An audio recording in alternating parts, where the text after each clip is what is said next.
Islamic centre میں حاضر ہونے کی اجازت دیں یا پھر آپ ہمارے مہمان بنیں اور چرچ میں آئیں. تو میں نے ان سے کہا میں چرچ میں آؤں گا.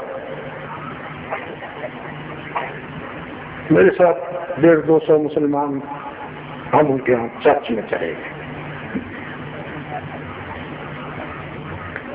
انہوں نے آمنے سامنے نشستیں بنائی, ہمیں یہاں بٹھا دیا, خود وہاں سامنے بیٹھ گئے. ان کا جو چیف پریسٹ تھا, بڑا پادری تھا, اس نے کھڑے ہو کر کہا کہ ہم آپ کی زبان سے یہ سننا چاہتے ہیں کہ ہمارے پیغمبر حضرت عیسیٰ علیہ السلام کے متعلق قرآن کیا کہتا ہے.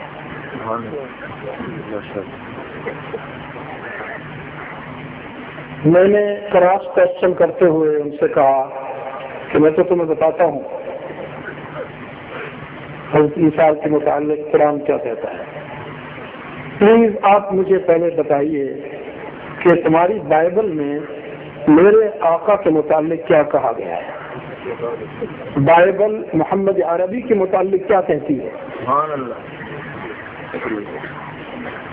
اس پر وہ پھر کھڑا ہوا, تھوڑی دیر چپ رہ کے اور کہنے لگا کہ بائبل خاموش ہے, کچھ نہیں کہتی. نو کمنٹس اباؤٹ پروفیٹ محمد. تو میں نے کہا خاموش تھی تو نہیں, تم نے اس کا گلا گھونٹ دیا. ایک عبارت ہے جو قرآن اور انجیل دونوں میں کامن تھی, قرآن میں موجود ہے, بائبل سے نکال دی گئی. وہ سیدنا عیسیٰ علیہ السلام کا اپنی قوم سے خطاب ہے. اعوذ باللہ من الشیطان الرجیم, بسم اللہ الرحمن الرحیم.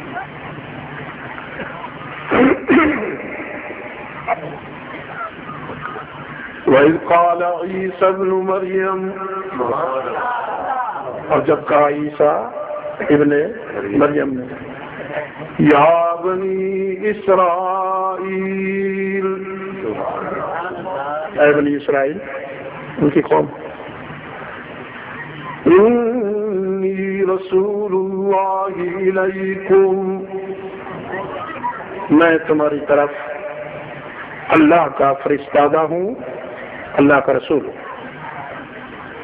مصدق لما بین یدی من التوراۃ, آسمانی کتابوں کی صداقتوں کی تصدیق کرتا ہوں. ومبشرا برسول, اور خوشخبری دیتا ہوں اس رسول کی, یاتی من بعدی, جو آئے گا میرے بعد, اسمہ احمد, جس کا نام نامی اسم گرامی احمد ہوگا صلی اللہ علیہ وسلم. اس لیے کہا کرتا ہوں کہ قادیانیوں کو احمدی نہ کہا کیجیے, وہ صرف قادیانی ہیں یا مرزائی ہیں. محمدی, احمدی, ہم سب, یہ سب نسبتیں ہماری ہیں, ان پر کسی کو قبضہ نہ کرنے دیجیے. محمدی بھی آپ ہیں, احمدی بھی آپ ہیں. وَإِذْ قَالَ عِيسَى ابْنُ مَرْيَمَ يَا بَنِي إِسْرَائِيلَ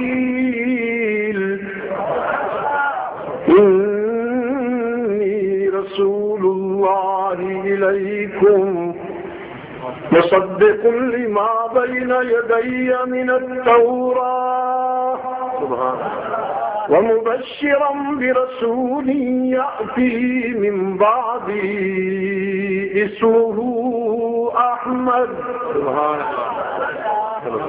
قرآن میں موجود ہے,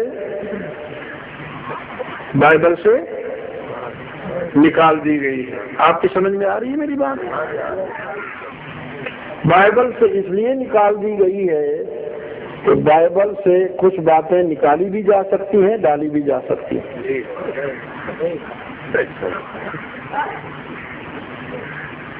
عباسی خلفاء میں کچھ خوبیاں بھی تھیں، کچھ کمزوریاں بھی تھیں، آخر تو انسان تھے، اور انسان بھی کوئی قرون اولیٰ کے لوگ تو تھے نہیں۔ مامون رشید ایک عباسی خلیفہ ہے قارون کے بعد، اس کی یہ عادت تھی کہ وہ ہر سال اہل علم کا ایک سیمینار یا کنونشن ترتیب دیتا تھا، جس میں مذہب یا ملت کے امتیاز کے بغیر ہر شخص کو آزادی تھی کہ وہ علمی مقالہ پیش کرے۔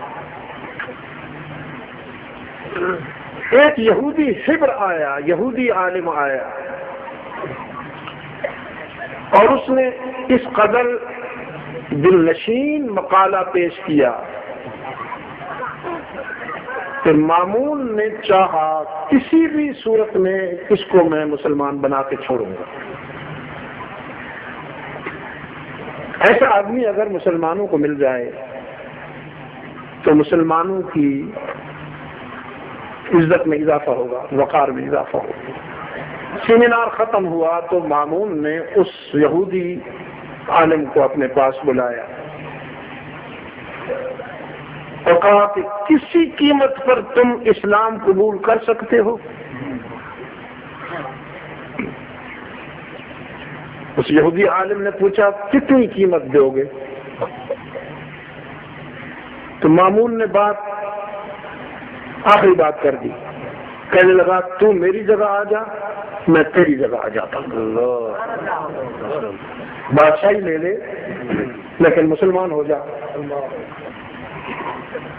اس نے کہا میں مارکیٹ کی جنس نہیں ہوں، میرا مذہب خریدا نہیں جا سکتا، تیرا دھرم تیرے پاس، میرا دھرم میرے پاس۔ اللہ حافظ، چلا گیا۔ ایسے لوگ بھی تو ہوتے ہیں۔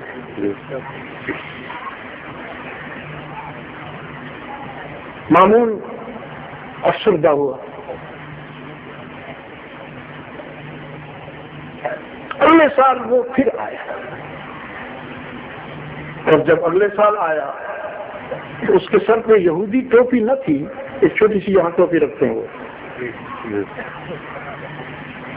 بلکہ سنت کے مطابق امامہ تھا، پگڑی تھی، اور چہرے پہ بھی ایمان کی روشنی چمک رہی۔